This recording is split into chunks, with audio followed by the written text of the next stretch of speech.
নমস্কার, মুন ব্লগে সবাইকে অনেক অনেক স্বাগত। আজ বাইরে খুব সুন্দর রৌদ্র বেরিয়েছে। আগামীকাল তো ঝড় বৃষ্টি প্রচুর পরিমাণে হলো, তো সম্পূর্ণ পর্বটি দেখতে থাকুন, আশা করি ভালো লাগবে। এদিকে আমাদের যে তিরিপলটা ছিঁড়ে গেছিলো, সে তিরিপলটা খুলে দেওয়া হয়েছে। আর দেখছি ওইখান থেকে অনেকগুলো ইট নিচেই পড়ে গেছে, ওপারটায় পড়ে গেছে।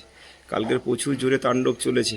এইখানে যে ফুলের টপটা, সেই টপটা নিচেই নামিয়ে দেওয়া হলো, আর একটা তো নিচেই পড়ে ভেঙে গেল। প্রচুর ফুল গাছে হয়েছিল, কিন্তু খারাপ লাগছে দেখতে, কত সুন্দর লাগছিল গেটের মুখটা, কিন্তু প্রচুর জোরে ঝড় বৃষ্টি হয়েছে। আর আমি অনেকটা পরিষ্কার করলাম, আবার অনিমা দেখি কিছুটা পরিষ্কার করলো এই সাইডটা।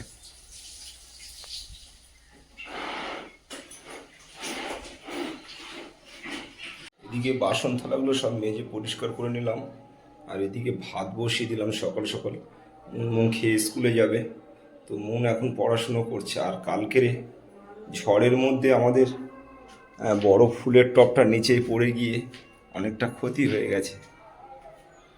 এদিকে প্লাস্টিক ছিঁড়ে গেছে, গাছগুলো দেখছি উল্টে গেছে, উপর থেকে এইসব পড়ে গেছে। আর এই যে উপরে যে টবটা ছিল, সুন্দর ফুল ফুটেছিল, একটা টব বসে আছে, একটা পুরো ভেঙে গেছে। কাল রাত্রেবেলা যদি টবটা নামিয়ে রাখা হতো তাহলে আর এই সমস্যাটা হতো না। কালকে রাত্রে ঝড় বৃষ্টি খুব তীব্রতা হয়েছে, রাস্তায় প্রচুর গাছ ডাল ভেঙে পড়েছে, যে ব্যবসায়ও বেরোতে পারলাম না। তো এই গাছটায় খুব সুন্দর ফুল হয়েছিল, সে ফুলগুলো সব নষ্ট হয়ে গেছে গাছে। এদিকে দেখছি আমাদের উনুনটাও ভেঙে গেছে, জল পড়ে, প্লাস্টিকের জল পড়ে পুরো ভেঙে নষ্ট হয়ে গেছে উনুনটা। বাইরে এখন রান্না করতে গেলে আবার এই উনুন বানাতে হবে। আর ঘরের ভিতরে দেখছি জল ঢুকে গেছে, এতটা করে জল চলে এসে সোফাটা পুরো ভিজে গেছে। এখানে কাপড় জামা ছিল সব লাট করা, এগুলো দেখছি নোংরা চলে এসছে, সব আবার করে কাচতে হবে। প্রচণ্ড পরিমাণে ঝড় হয়েছে, এই জানলা দিয়ে জল, বৃষ্টির জল চলে এসছে দরজা দিয়ে। ঘর বাড়ি সব পরিষ্কার করতে হবে, এখন যা অবস্থা হয়ে আছে। এই যে তুলসী গাছটায় জল পেয়ে ঝড়ে পুরো কাত করে দিয়েছে টগর ফুল গাছের গায়ে। আর এদিকে দেখছি বেগুন গাছটাও শুয়ে পড়েছে, জল পেয়ে ঝড়ের মধ্যে সব উল্টে পাল্টে গেছে। এদিকে আমাদের জবা ফুল গাছটা সোজা হয়েছিল, সেটাও দেখছি কাত হয়ে গেছে। এই অবস্থা ঝড়ের মধ্যে। কালকে প্রচণ্ড তাণ্ডব ঝড় বৃষ্টি, তারপরে মুনকে রাত্রেবেলায় নিয়ে এলাম ঝড় বৃষ্টি থামার পরে, 10:30টার পরে মুনকে নিয়ে এলাম টিউশনি থেকে। এই যে উঠানটা পুরো ঝাড় দিয়ে কিছুটা পরিষ্কার করলাম।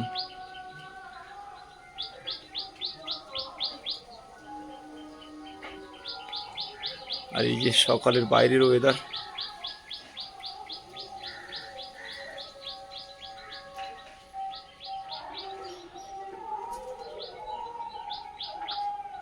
এই যে গ্যাসটা কমানো আছে, একটু দেখে নেবো ভাতটা কতদূর কি হলো।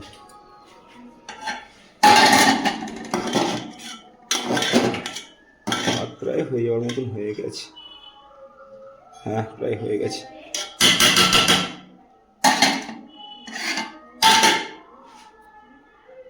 এই যে সকালে কোনো সবজি বানায়নি, কালকে রাতের একটু তরকারি ছিল, তো মন সকালে হরলিক্স খেয়েছি। আর এখন এই স্কুলে যাওয়ার টাইম হয়েছে, ওকে ভাত দিয়ে দিলাম, ও বসেই খেয়ে নিচ্ছে। খেয়ে দিয়ে চান করে তারপরে স্কুলে যাবে। মন পেট ভরে খেয়ে নাও।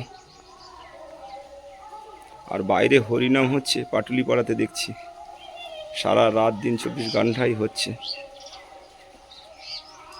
এদিকে অল্প করে ডাল নিয়ে ধুয়ে আর বসিয়ে দিলাম সেদ্ধ।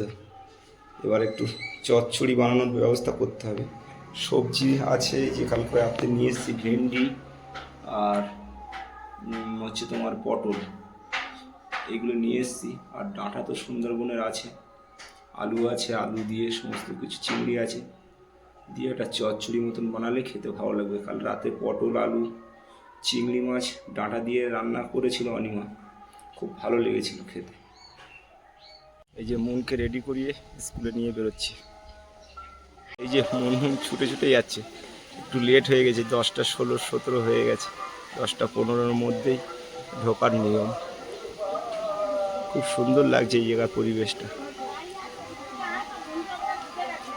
এদিকে ডালটা বসিয়ে দিয়েছি, আর এখানে পেঁয়াজ, কাঁচা লঙ্কা, রসুন, 5 ফোড়ন সবটাই দিয়ে দিয়েছি। এবার এটা ভালো করে একটু নাড়াচাড়া দিয়ে ডালটা ঢেলে দেবো।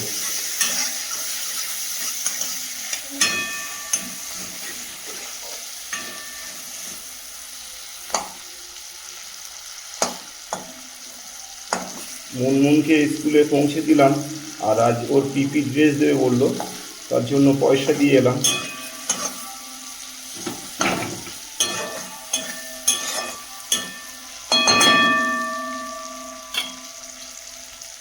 এই যে অনেকক্ষণ পেঁয়াজটাকে রসুনটাকে ভাজে নিয়েছি, এবার ডালটা দিয়ে দেবো।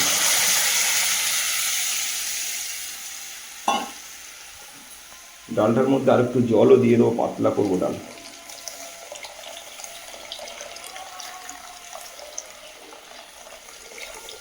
ব্যাস, ভাত কমপ্লিট, ডাল হয়ে যাচ্ছে। এবার একটু সবজি কি বানানো যায় দেখি। এদিকে আলু আর পটল, আর এর ভিতরে কিছু সুন্দরবনের ওই বরবটি আছে, এটা ভাজা করব ডালের সঙ্গে খাওয়ার জন্য। সব কেটে রেডি করে নিয়েছি, কড়াইতে তেল দিয়ে দিয়েছি, এদিকে পেঁয়াজ, কাঁচা লঙ্কা দিয়ে ভাজবো। সুন্দর করে একটা ভাজি হবে, ডাল হবে, লেবু দিয়ে খাওয়া হবে।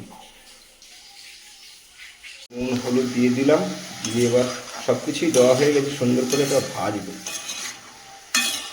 ঢেকে ভাজাবো, একটু নিরামিষি খেতে ভালো লাগে। এরকম সবজি নানান রকম ভাজা হবে, ডাল হবে, সঙ্গে যদি আর একটু হালকা চচ্চড়ি মতন করা যায় তাহলে আরও ভালো লাগে।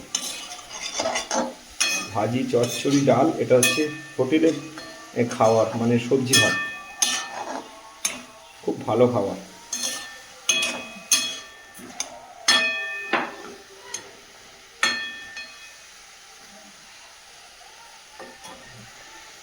এই যে ভাজিটা আমি ঢেকে মানে ভাজতে চাইছি, একটু হালকা করে জল দিয়েছি আলুটা সেদ্ধ হওয়ার জন্য। আবারও ঢাকা দিয়ে দেবো। এই যে ভাজাটা আমার এই পজিশানে এখন, কিন্তু ভাজাটা খুব সুন্দর ভাজা হচ্ছে। আর অনিমা দেখি জল খেলো এখন। আমি বলছি কী খাবে, তো বলছি আমি আগে জল খাবো। জল খেয়ে বাইরে বসবো।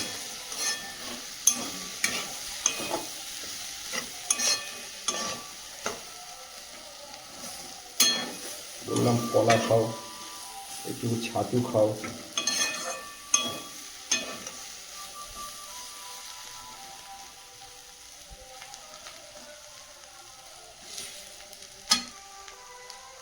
তো এই যে আমার রান্না কমপ্লিট, আর আমি ভাত বেড়েছি।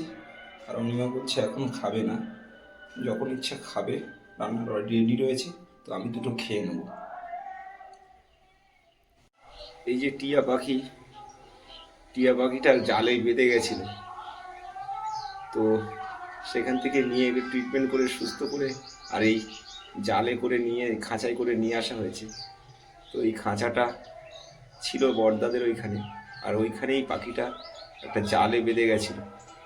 তো ওইকে অনেকটাই ট্রিটমেন্ট করেছে। আর মন খুবই টিয়া পাখির কথা বলে, তার জন্য নিয়ে এসে, তবে একে ছেড়েও দেবো। একে রাখবো না, কারণ খাঁচা বন্দি করে রাখবো না, একে ছেড়ে দেবো। তবে মন খুব আনন্দ পেয়েছে পাখিটা দেখে। ওরা অনেক দিন ধরেই বায়না করতো যে টিয়া পাখি, বাবা আমাদের একটা টিয়া পাখি কিনে নিয়ে এসো না। তো এটা জালে বেঁধে গেছিলো, আর ওখানে সূর্যমুখী বাগানে বেঁধে গেছিল। তো একে ট্রিটমেন্ট করে অনেকটা সুস্থ, খাবার দিচ্ছে মন সারাক্ষণ। আর মন সবাইকে ডেকে এনে দেখাচ্ছে আমাদের অনেক বড় টিয়া পাখি, চন্দনী টিয়া নাম দিয়েছে, চন্দনী, ওর চন্দনা নাম দিয়েছে মুনমুন। আর মুনের মার বিষয়ে কয়েকটা কথা বলবো। মুনের মাকে কেউ খারাপভাবে নেবেন না। মুনের পড়াশুনো নিয়ে ওরও স্বপ্ন।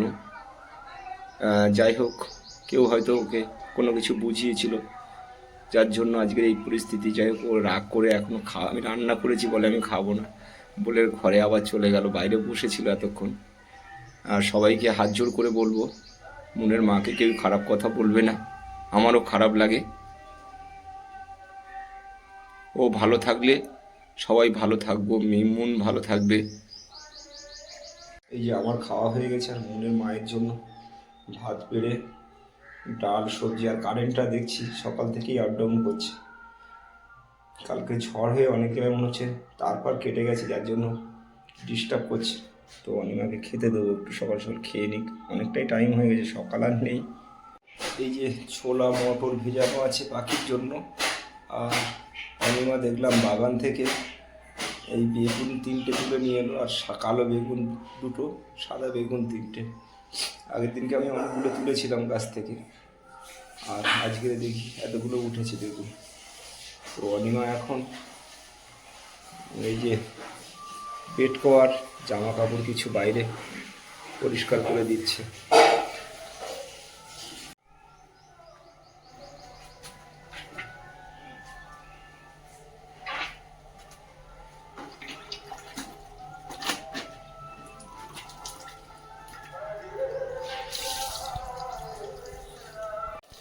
এই যে জামা কাপড়গুলো সব ওই সোফার উপরে ছিল, আর কালকে ঝড়ের যে কারণে সব দেখছি ধুলোবালি নোংরা লেগে গেছে, সব আবার করে কাচতে হচ্ছে। তো অনিমা ভিজিয়ে দিয়েছিল, আমি মেলে দিচ্ছি ধুয়ে।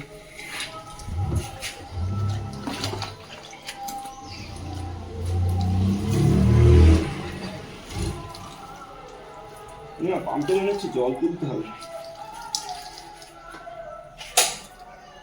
কারেন্ট চলে গেছে? কারেন্ট নেই।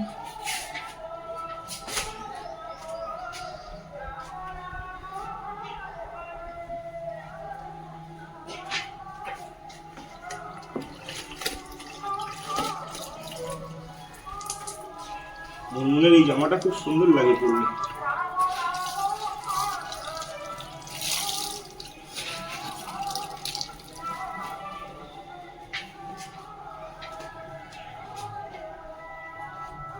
সব নষ্ট হয়ে গেছে, ফেলে দিতে যাচ্ছি বাইরে। কি অবস্থা, কত ফুল, কতদিন ধরে শুকিয়ে শুকিয়ে। সংসারের লোক অসুস্থ হলে এরকমই হয়। বাপের বাড়িতে ছিলাম অসুস্থতার জন্য, তো কত কি চিন্তা আমার মাথায় ঘুরছে। হ্যাঁ ওখানেই দাও। মুনের পড়াশোনা নষ্ট হয়ে যাচ্ছে, আমার কুলগুলো নষ্ট হয়ে যাচ্ছে। মুনের বাবা তো রোদ্দুরে দেবে না, ঠিক বাড়িতে এসে তাই দেখলাম যে রোদ্দুরেই দেয়নি, কুলগুলো সব পোকা হয়ে গেছে। ছেলেদের কাজ এগুলো নয়। কত কষ্ট করে অপারেশন অবস্থায় কুল ঝাড়া দিয়ে খুঁটে খুঁটে রাখলাম, সেই কুল সব নষ্ট হয়ে গেল।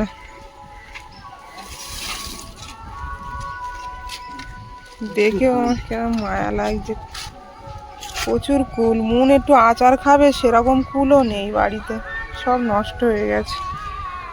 বেঁচে আছে আপাতত, এটাই বাঁচানোর চেষ্টা করবো। কালকে ঝড়ে পড়ে গেছে। হ্যাঁ হ্যাঁ, একটা ডাল থাকলে হবে না।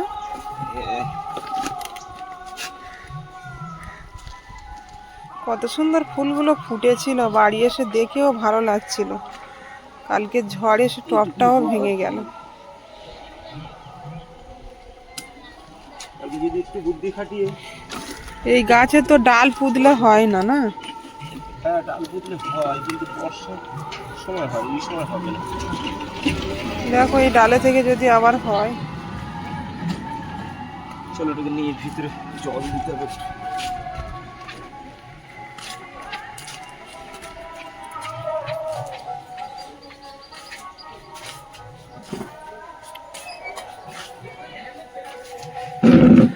কত সুন্দর লাগছে। এই পিঙ্ক কালারের ফুলগুলো খুব ভালো লাগছিল, ফুটেছিল, সেই টবটাই পড়ে ভেঙে গেল।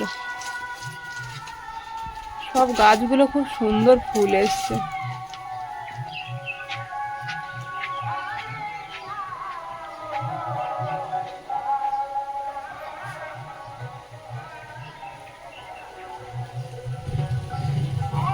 উনুনটা আবার নতুন করে বানাতে হবে, ভেঙে গেল।